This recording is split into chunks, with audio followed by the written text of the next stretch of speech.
Donc, je vais faire ça rapide. C'est jeudi, cancer, je sais pas, 45. Donc, avec Catherine Baudry, ma directrice, professeure Baudry, et notre ami et statisticien Carl Saint-Pierre, on a travaillé dans ce papier. C'est la continuation d'un premier papier et c'est toute une histoire.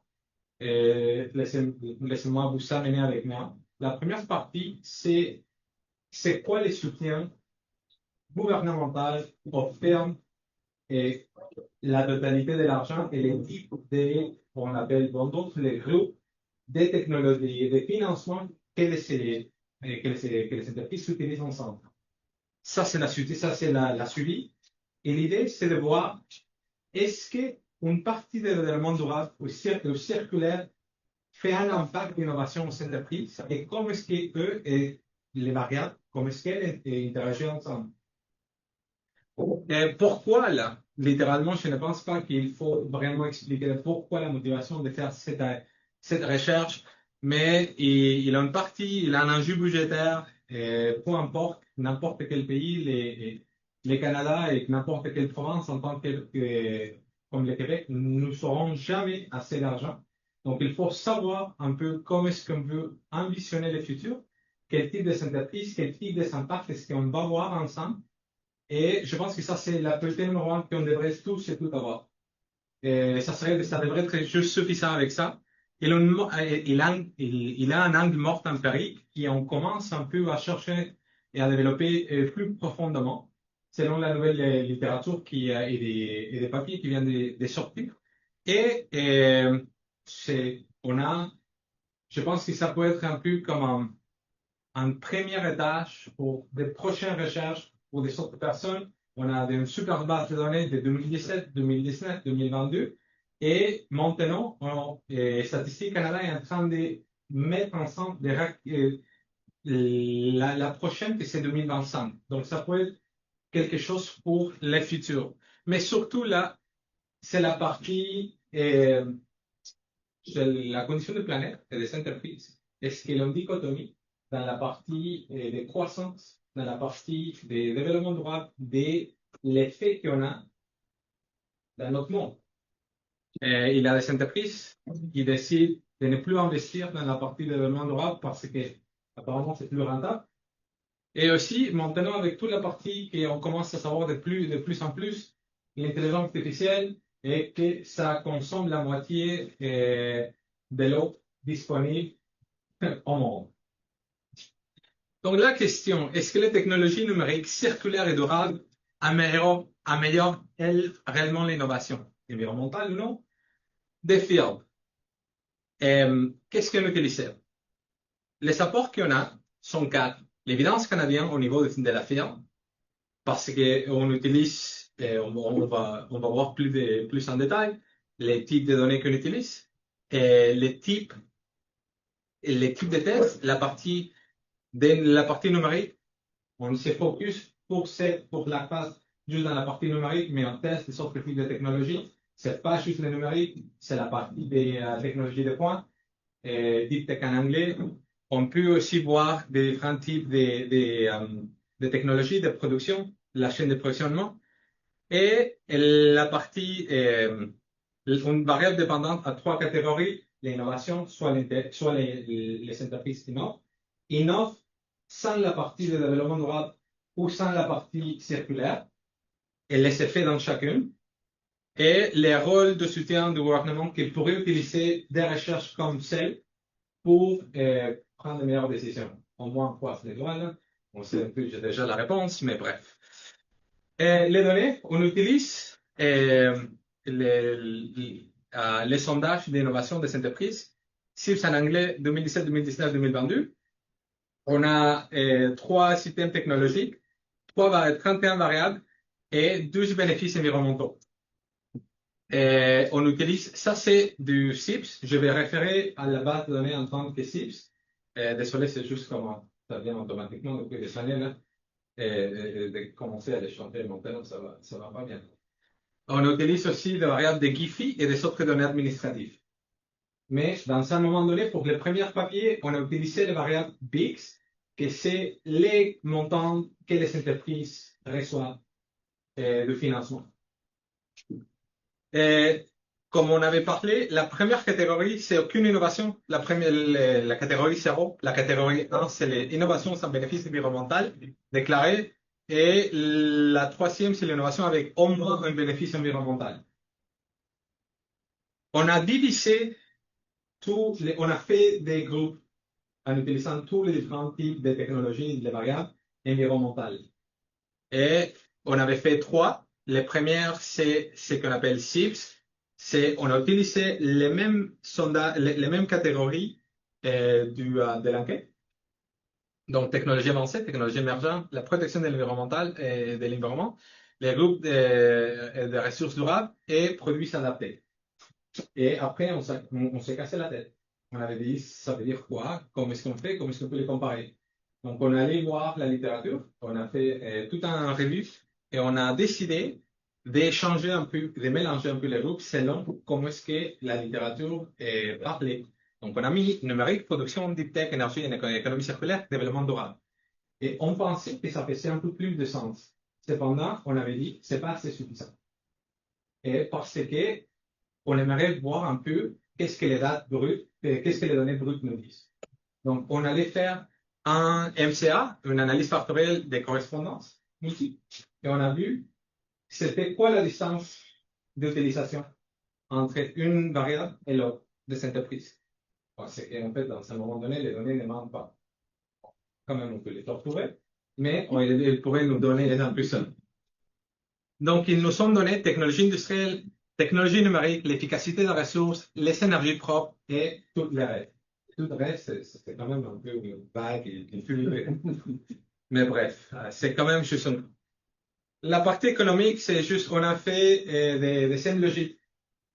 On avait fait des scènes logiques pour les trois, pour les comparer. Et en tant que variable dépendante, toujours la partie d'innovation qu'on vient de parler. Et on l'avait fait avec les bundles uniques, je m'excuse, c'est un graphe à la fois, de façon additive et de façon interactive. Et on a vu les résultats que ça nous donnait. Et qu'est-ce qu'on a eu? On a eu deux catégories. La première, innovation sans bénéfice environnemental ou écologique, je m'excuse, et environnemental en général, incluant la partie des circularités. Et la deuxième, avec ça. Donc, il y a eu deux variables, la partie des supports gouvernementaux et la partie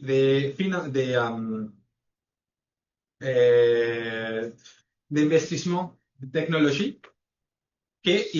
On va parler, je vais vous parler de façon plus détaillée, mais il déplace les firmes qui sont dans la première catégorie 1 vers la deuxième. Je ne vais pas donner parce qu'en fait, ça c'est le punchline avec les terminé.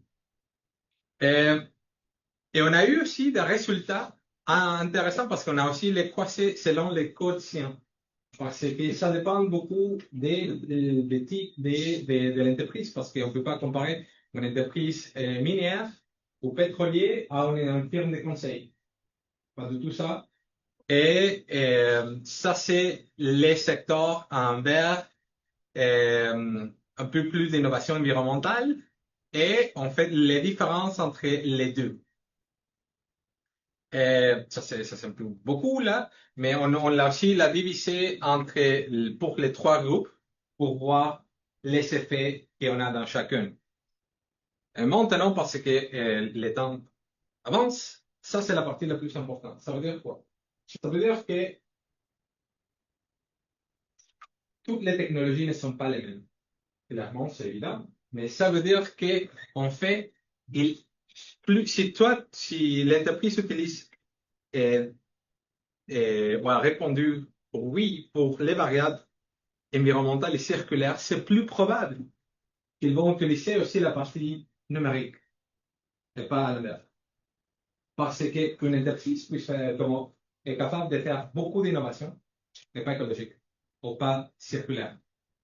Et ça, c'est une chose que c'est important à voir. C'est un peu comme un gradient. Et c'est important de comprendre que ça s'en vient un peu comme un duo pour des politiques publiques, pour des financements des entreprises, et donc un peu voir là de quel côté amène les entreprises à l'autre côté. OK? La partie numérique circularité, j'imagine que ça c'est mon temps. 5 minutes. OK, parfait. Je sais un. OK, parfait. C'est bon à savoir. Donc, il y a un effet positif dans la partie de numérique et circularité. Donc, ça, c'est le modèle qu'on avait fait. Les modèles de robustesse, donc, soit la partie de littérature, les CIPS et la partie de MCA, là, donc c'est check, check, check, est correct. Et ça nous indique quoi? Euh, c'est important de commencer avec le point numéro 3, que c'est encourager la double, selon moi, la double transition, de faire des financements à l'ensemble. C'est de dire, OK, on finance, on selon évidemment le secteur, mais la partie environnementale est circulaire avec la partie numérique. Et la partie, les ciblées technologies de prévention, parce que parmi les technologies qu'on a vues, il y a eu un peu plus de technologies un peu plus réactives et proactives, c'est-à-dire que ce sont des technologies un peu que tu mets en place parce que quelque chose est arrivé. Et donc, ça vaut la peine de le faire un peu plus avant. Et on voit aussi que la partie, qu'il ne faut pas penser que les soutiens publics aident, bref, les entreprises à la transition et à l'intégration de technologies vertes et numériques. Donc, pour ceux et celles qui pensent que c'est de l'argent gaspillé, et, peut-être un peu là, mais l'évidence dit autrement. Et il faut se concentrer sur les petites et moyennes fermes.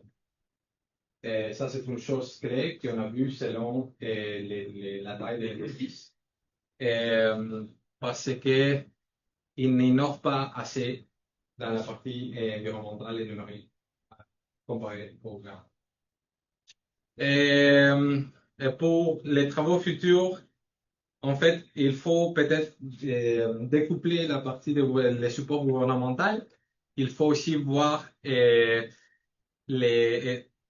il faut ajouter les données de notre premier papier et les types des programmes, les bundles, les groupes de financement, un programme 1 versus le programme 370, pour voir un peu plus de spécificité et selon les entreprises qui sont regroupées dans la partie de l'obtention de financement du gouvernement, à quel point est-ce que cette utilisation de l'argent public aide dans la partie circulaire et durable.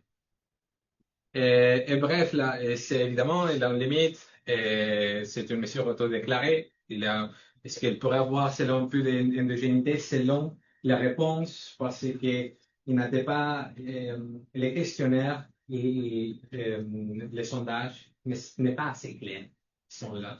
Et disons que tu peux te perdre. La réalité, c'est que dépendamment de qui les remplit. Donc, il faut prendre ça euh, avec un peu de doute.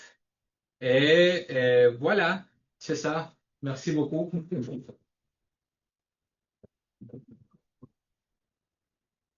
Merci beaucoup, Elva. Est-ce qu'on a des questions pour Elva?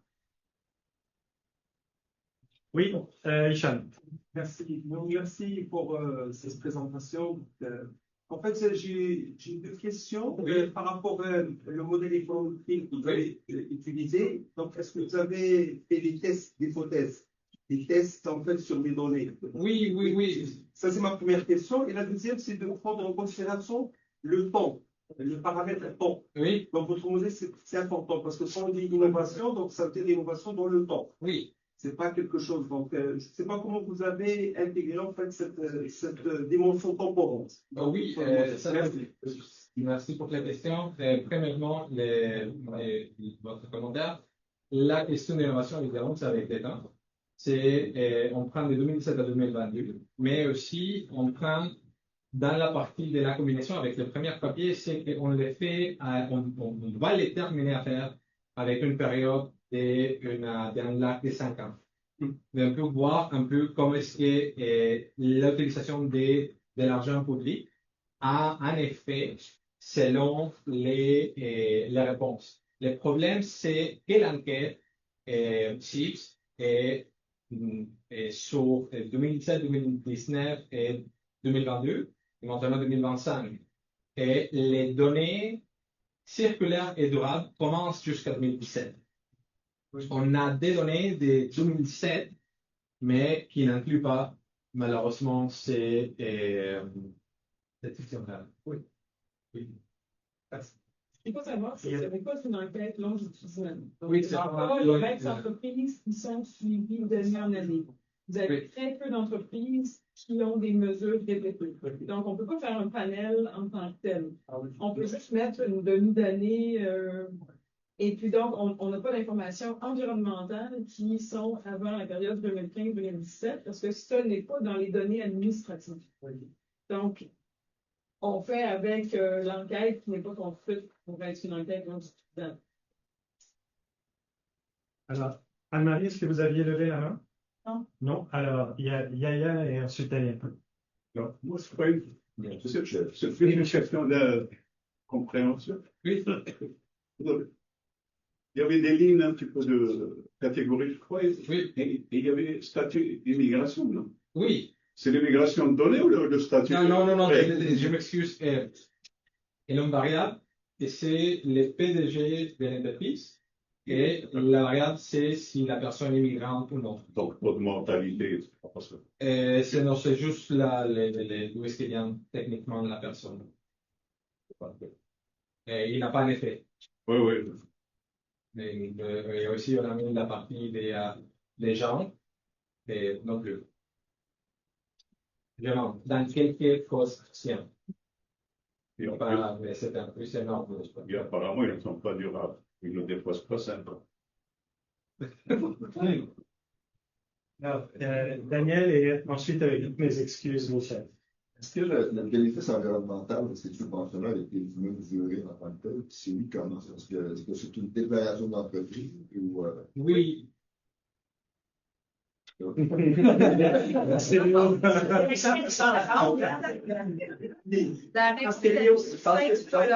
question, en fait, c'est que dans la technologie, je vais répéter, c'est qu'il y a rarement des ACV qui ont été faits sur est-ce que la technologie amène véritablement le bénéfice environnemental. Et pour moi, c'est pas parce qu'une entreprise adopte une technologie que nécessairement le gain sur l'environnement va se manifester. 100%. Sache que je suis d'accord avec toi. Oui. Il y a une traduction à faire entre ce que les entreprises déclarent. Ouais. Et mon hypothèse, c'est qu'avec l'État, on va voir beaucoup plus de clarité, selon aussi les personnes dans les entreprises soient plus informées, mieux éduquées, et aussi plus de rigorosité par rapport à l'enquête, en question de détails. Parce que, et ça c'est pourquoi est-ce qu'on a décidé au début de commencer à faire des sortes de variables, de groupes de variables. Parce que, si vous lisez l'enquête, c'est quand même large. Donc, et je pense que ça serait intéressant, dans un moment donné, de pouvoir les croiser avec des sortes d'enquêtes et des sondages, comme celles de technologies avancées, et jusqu'à aujourd'hui, l'enquête s'appelle ça, mais on a presque le même type de technologie, mais de façon un peu plus détaillée. Mais ça reste au début, c'est juste comme un premier, une marche pour continuer à explorer cette question. D'accord. On pourrait s'attendre à ce que les subventions pour les entreprises qui deviennent privates et séculaires, compte tenu de ce qui se passe en ce moment au niveau des gouvernements, diminuent par rapport peut-être à la période de l'enquête que vous avez faite. C'est-à-dire à partir de, en tout cas, depuis que Carney est au pouvoir, en ce moment, on voit plutôt une diminution des en fait, ils ont dégraissé l'appareil environnemental déjà industriel, et deux, les subventions vont être probablement de moins en moins. Malheureusement, ouais. Cependant, je ne pense pas qu'on verra ça dans l'enquête ici 2025. Non. On va le voir en 2028. Ouais. D'accord. Stay tuned. Oui, Mais c'est des questions intéressantes parce que déjà une enquête de Statistique Canada, là, ça coûte une fortune. Il y a très peu de données chez Statistique Canada qui font partie des données statutaires pour lesquelles StatCan a l'argent pour faire les enquêtes ou collecter les données. Toutes les enquêtes sur l'innovation, Statistique Canada doit passer le chapeau et collecter l'argent auprès de tout le monde pour être capable de faire une enquête. Ouais. Si en plus, il faut demander qu'il y ait une analyse de cycle de vie de chacune des technologies qui viennent de chaque firme, ben là, je pense que le budget du Canada vient de se passer, puis on n'a pas assez de spécialistes au Canada pour faire toutes les enquêtes en termes de circularité de chacune. Donc, on fait avec les données qu'on a. Voilà. La question, c'est ce qu'on aimerait beaucoup faire, Alvar et moi, c'est d'organiser des groupes de discussion avec les spécialistes des technologies pour voir est-ce que ça, quand c'est autodéclaré d'une entreprise, est-ce que ça peut tenir la route? Quels sont les biais? Qu'est-ce qui pourrait être bon? Qu'est-ce qui est à prendre avec un grain de sel que les entreprises autodéclarent? Est-ce que dans votre expertise, les entreprises ne comprennent pas? Parce que ça dépend. Tu sais, des fois, là, l'enquête de StatCan arrive sur le bureau du PDG. Le PDG, il prend l'étudiant d'épée qui vient d'arriver en stage, il dit tiens, réponds à ce questionnaire-là. Ça, c'est la réalité. Le fardeau de démontrer qu'au départ, les technologies devraient être surmanufacturées, la technologie, non pas sur celui qui l'a donné, qui l'a pas. En Europe, avec le passeport numérique de produits qui vont entrer en vigueur à cette mois, 2027, il va y avoir une obligation d'enseigner sur tous les produits qui vont rentrer sur le territoire. Ce n'est pas vraiment des technologies, mais en fait, sur tous les produits qui vont rentrer sur le territoire. Donc, je pense qu'il y aurait là peut-être une façon de susciter la production de données, mais par la réglementation. Parce que moi, les commentaires de technologie, même au Québec, je regarde les technologies. Il n'y a personne qui a fait une enseignement sur la technologie qui avait sorti. Mais comment ça veut dire qu'il n'y a pas de technologie? Ça, on verra parce que ça va être lié avec les codes HS. Les codes HS. Il n'y a aucune discussion. C'est le Harmonized System pour de tout ce qui est import-export. S'il y a un code. Sûrement parce que c'est pour dire interopérationnel. Donc, si tu tapes PPP sur Google, tu vas avoir plein de littérature là-dessus. Donc, avis aux technologies. Super intéressant comme dialogue. Puis si pendant la visite ce soir, il y en a deux qui seront pas en train d'écouter la visite, mais de se parler, là, on saura qui c'est. Alors, Michel. C'est une question sur les sectoriels. Oui, c'était Marty. Oui.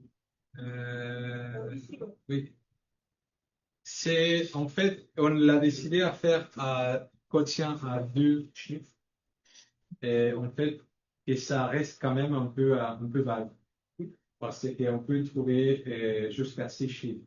Mais vraiment là, si on aurait juste, ça serait une hyper spécificité. En fait, Salvador, on ne pourrait même pas sortir les données. Ah oui, pour parce s'assurer qu'il oui. y ait au moins 10 sujets Oui. dans chacune des catégories de variables. Chaque agression C'est un enfer. Oui. Vous avez ça. Mais en fait, c'est que une chose c'est qu'on voit, on a déjà souligné, c'est des sortes de variables, comme par exemple la partie d'immigration ou la partie des gens. Est-ce que on voit s'il a un effet dans un type de quotient? Et ça, on va les souligner dans les papiers. On est en train de mettre tout ça, d'étudier toutes les spécificités. Mais je pense que, comme je l'avais dit au début, il faut au moins faire la distinction entre différents types d'entreprises, parce que par nature, il y a des entreprises qui sont beaucoup plus polluantes, entre guillemets, ou pas entre guillemets, au total, mais qu'au même degré, ils sont faits beaucoup plus d'avancement. Exemple, la partie minière, la partie pétrolière. Donc, au total, ils vont polluer beaucoup plus, mais les progrès que ce type d'entreprise ont fait, c'est beaucoup plus grand. Mais ça, c'est un autre débat.